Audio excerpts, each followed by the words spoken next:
Subscribe the biology channel and press the bell icon. Brain of the cell which control all the activities of the cell, जो cell की सारी activities को control करता है। ये देखें कि ये सेल मेम्ब्रेन है और जो एनिमल सेल होता है उसके सेंटर में न्यूक्लियस मौजूद होता है। जो प्लांट का सेल है उसके साइड में न्यूक्लियस मौजूद होता है क्योंकि वैक्यूल्स मौजूद होते हैं। अब हम डिस्कस करेंगे न्यूक्लियस को। Nucleus was first introduced by Robert Brown. Robert brown ने सबसे पहले न्यूक्लियस इन 1831 में इंट्रोड्यूस करवाया था। ऑर्चिड प्लांट जो एक फ्लावरिंग प्लांट है उसके सेल में से जो है एक स्फेरिकल बॉडी देखी थी। अब देखिए कि अगर इसका जो न्यूक्लियस है, न्यूक्लियस को हम क्या कह रहे हैं कि ये क्या है, ब्रेन सेल, क्योंकि ये कंट्रोल कर रहा होता है सारी सेल की एक्टिविटीज़ को, इसलिए ब्रेन ऑफ द सेल कहते हैं। ठीक है, सेल की अगर न्यूक्लियस की आप शेप देखेंगे तो इसकी शेप वैसे तो स्फेरिकल होती है मगर लोब शेप भी हो सकती है और ये इलांगेटेड भी हो सकता है। वैसे तो ये स्फेरिकल होता है, गोल होता है, या ये लोब शेप होता है, just like this lobe shape होता है, या तो ये क्या होता है, एलोंगेटेड होता है। इसकी ये शेप की बात होगी। उसके बाद अगर हम इसकी मेम्ब्रेन की बात करेंगे कि जो न्यूक्लियस है इसके बाहर मेम्ब्रेन कैसी है, मेम्ब्रेन जिसको कि न्यूक्लियर मेम्ब्रेन कहेंगे हम। न्यूक्लियर मेम्ब्रेन को देखेंगे तो न्यूक्लियर मेम्ब्रेन इसकी डबल है, न्यूक्लियर मेम्ब्रेन इसकी डबल है और परफोरेशन है इसमें, मीन्स के पोर्स मौजूद हैं। डबल है और इसमें क्या मौजूद हैं, पोर्स मौजूद हैं। यहाँ पे देख सकते हैं आपके इसमें पोर्स मौजूद हैं और इन पोर्स को हम कहेंगे क्या, न्यूक्लियर पोर्स। ठीक है, इन पोर्स के थ्रू जब आप अंदर देखेंगे तो यहाँ पे इसके अंदर प्रोटीन रिच फ्लूइड मौजूद होता है। This protein rich fluid is called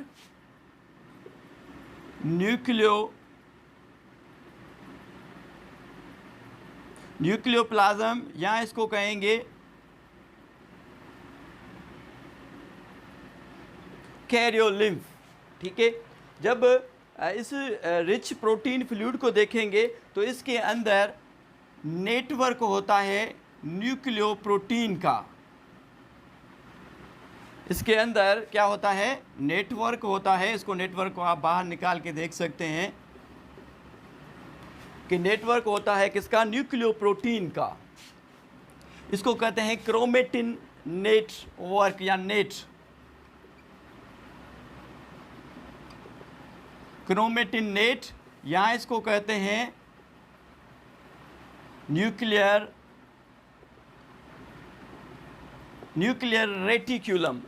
reticulum या क्रोमेटिन नेट, जो कि बना होता है किसका, made up of nucleoprotein. Nucleoprotein means nucleic acid. Nucleic acid में आ जाएंगे डीएनए, आरएनए और प्रोटीन। जब सेल डिवीजन होती है, ड्यूरिंग द सेल डिवीजन के दौरान क्या होता है कि ये क्रोमेटिन नेटवर्क चेंज हो जाता है किसमें, क्रोमोसोम्स में। ये बनाता है क्रोमोसोम।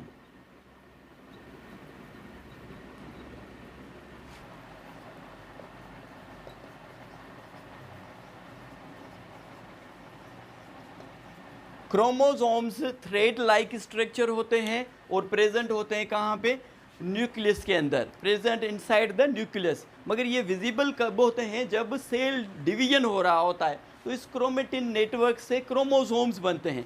क्रोमोसोम्स क्या होते हैं, डिफरेंट होते हैं स्पीशीज टू स्पीशीज। हाँ जी, अच्छा जी, स्पीशीज टू स्पीशीज डिफरेंट होते हैं। नंबर ऑफ क्रोमोसोम सेम होते हैं, नंबर ऑफ क्रोमोसोम सेम होते हैं। जैसे ह्यूमन बींग्स में 46 क्रोमोसोम्स नंबर हैं, ड्रोसोफिला में 8 हैं, फर्न्स में 1000 हैं। तो स्पीशीज़, हमारी स्पीशीज़ अलग हो गई, ड्रोसोफिला की स्पीशीज़ अलग हो गई। तो स्पीशीज़ टू स्पीशीज़ क्रोमोसोम्स जो है वो जो है डिफरेंट होते हैं, ठीक है। मगर उसी सेम स्पीशीज़ में नंबर ऑफ क्रोमोसोम्स कांस्टेंट होते हैं, सेम होते हैं। जैसे ह्यूमन बींग्स हैं, जितने भी ह्यूमन बींग्स हैं उनके सेल के अंदर क्रोमोसोम्स के नंबर कितने होंगे? 46 होंगे। और अगर पेयर बनाएंगे तो 23 पेयर होंगे, ठीक है। क्रोमोसोम्स को अगर हम क्लोज देखेंगे तो क्रोमोसोम्स में आपको नज़र आएंगी 2 बाजू। ये जो हैं इनको आर्म्स कहते हैं या इनको क्रोमेटिड कहेंगे, ठीक है। ये जो 2 बाजू हैं क्रोमेटिड, जहाँ पे मिलती हैं, जहाँ पे ज्वाइंट होती हैं, इस पॉइंट को या इस पोर्शन को कहेंगे सेंट्रोमेयर। देखें कि ये मेरी एक बाजू एक क्रोमेटिड है, ये दूसरी बाजू दूसरी क्रोमेटिड है। जहाँ पे ये दोनों बाजू जुड़ेंगी, इस पॉइंट को या इस पोर्शन को हम कहेंगे सेंट्रोमेयर, ठीक है। अब हम सेंट्रोमेयर को देखेंगे, पोजीशन ऑफ सेंट्रोमेयर। अगर सेंट्रोमेयर की पोजीशन को देखते हुए क्रोमोसोम्स की अक़साम को देखें तो क्रोमोसोम्स की 4 अक़साम हैं। सेंट्रोमेयर की पोजीशन के हिसाब से 4 जो है क्रोमोसोम्स की टाइप्स मिलती हैं। Number 1 metacentric.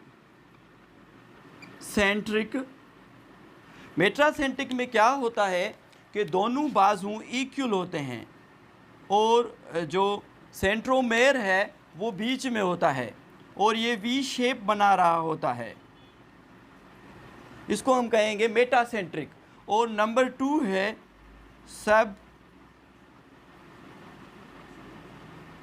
सब मेटासेंट्रिक।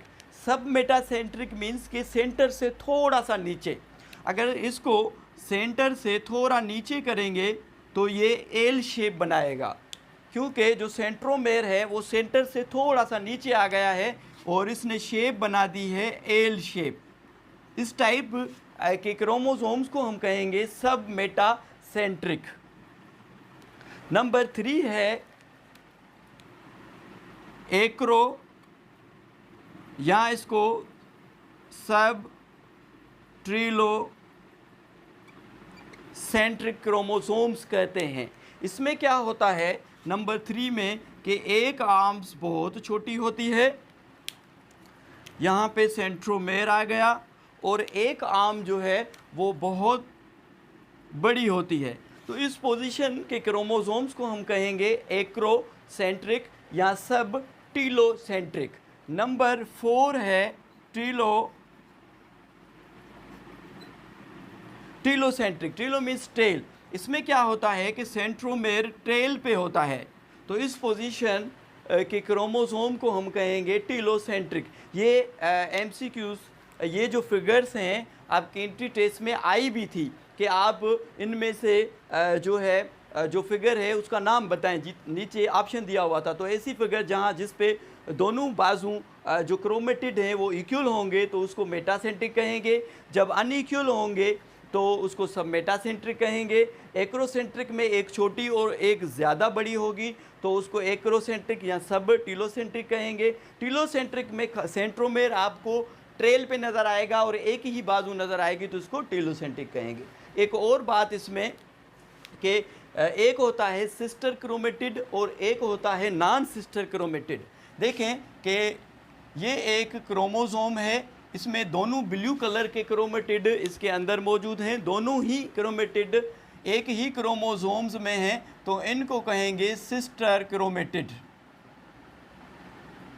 ठीक है। अगर यहाँ पे दूसरा क्रोमोसोम्स आ जाता है तो अब देखें कि एक ये क्रोमेटिड इसका और एक ये क्रोमेटिड इसका, तो इसको कहेंगे हम नॉन सिस्टर क्रोमेटिड।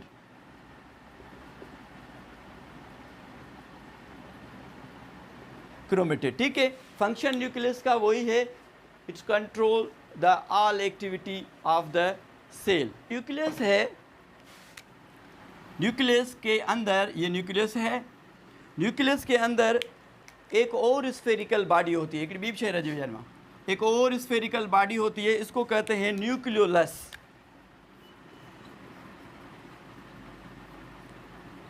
साइंटिस्ट का ये मानना है कि न्यूक्लियोलस जो प्रोड्यूस करता है, प्रोडक्शन जो न्यूक्लियोलस की है वो राइबोसोम्स हैं। एक्चुअली जो राइबोसोम्स बनते हैं वो न्यूक्लियोलस बनाता है।